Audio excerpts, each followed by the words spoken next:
Criminal, তুই কি করতেছ? সামনে তো ট্রেন আসতেছে, তাড়াতাড়ি গাড়ির ব্রেক দে। আরে অ্যাডাম চাচা, চিন্তা করো না, এই যে দেখো আমার ড্রাইভিং।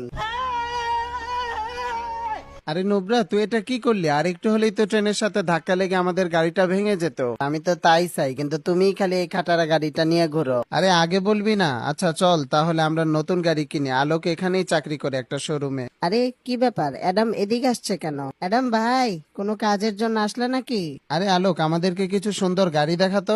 অ্যাডাম চাচা, তাহলে এই ট্যাক্সিটা দেখো, এটার দাম পড়বে 20 লাখ, অনেক ভালো একটা গাড়ি। হ্যাঁ, এই গাড়িটা তো অনেক সুন্দর। ক্রিমিনাল, তোর এই গাড়িটা পছন্দ হয়েছে? দেখতো।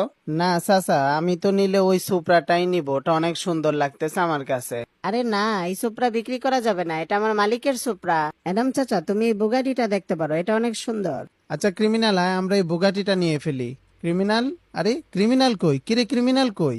ক্রিমিনাল আর কই, ও আমার মালিকের গাড়ি নিয়ে পালাইছে।